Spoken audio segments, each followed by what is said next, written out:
On est aujourd'hui le 19, dans le mois d'Adar, le premier. On est dans une paracha royale. Vayakhel, ça veut dire que Moshe va les rassembler tous. Après le Vaudor, après qu'il est monté en haut 3 fois 40 jours. Et après que Dieu il a donné tous les détails pour construire le temple, maintenant Moshe Rabbeinu il veut voir qui est capable, qui veut être donateur et qui veut s'investir, si ce n'est pas dans l'argent, au moins dans la construction du temple. Et c'est là, chers amis, où le Or HaChaim HaKadosh, Rabbi Chaim Ben Attar, il nous fait remarquer une petite différence, comment Moshe il va s'adresser à les gens. Il y a Chol Asher Nadva Rucho, je vais essayer de traduire en français, chacun que son esprit, il a envie d'être un donateur dans son esprit, mais Moshe il continue après, il dit Vechol Asher Nesa Olibo, et chacun qui peut porter son cœur. Quelle est la différence entre les deux? Écoutez comment c'est beau et je crois que c'est un grand message pour nous. Il dit le Or HaChaim HaKadosh, il y a des gens que selon leur esprit, comment ils estiment leurs moyens ou leurs possibilités d'aider, c'est ce qu'ils vont donner. C'est magnifique. Mais il y a des gens que c'est pas l'esprit, hein. Le cœur, il est plus fort que l'esprit.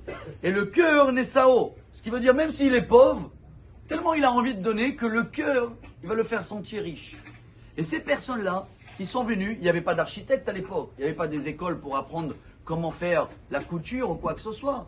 Des gens qui n'ont jamais touché de l'or et de machin, ils ont pu faire des merveilles. Betzalel, il n'était pas architecte, toute son équipe, les femmes qui ont fait les rideaux, où ils ont pris la formation. Le Ramban, Rabbi Moshe Ben Nachman, il nous apprend de là une grande base. La fierté que chacun il doit avoir dans lui-même, c'est une fierté de voir plus grand les choses et d'essayer d'être capable, je vais dire comme ça, faire comme le Rav Firer. Vous avez entendu parler de Rav Firer. Aujourd'hui, c'est la référence numéro 1 dans tous les problèmes médicaux qui se passent dans le monde, même des médecins et des professeurs de partout, il appelle. Comment il a commencé lui? Il y a 40 ans, c'était un Kollelman. Le fait que quelqu'un il a demandé une aide pour avoir une machine et il a vu qu'il connaissait la personne, alors il a commencé, il a appelé le monsieur pour la machine, tac, et aujourd'hui c'est des millions de dollars, mais que tous c'est des volontaires. Chacun il est là, il aide, celui-là dans les machines, celui-là dans les docteurs. Tout ça pourquoi, chers amis? Voilà le message d'aujourd'hui.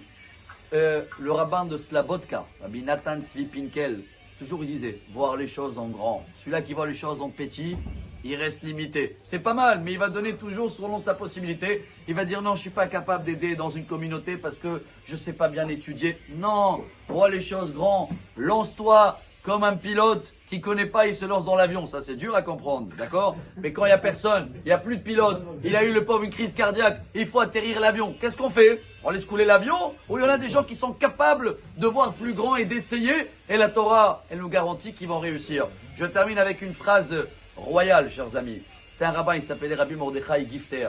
Il a dit comme ça, hein, le minimum que Dieu il me demande de faire, c'est le maximum de ma part. Bonne journée. Amar Rabbi Elazar.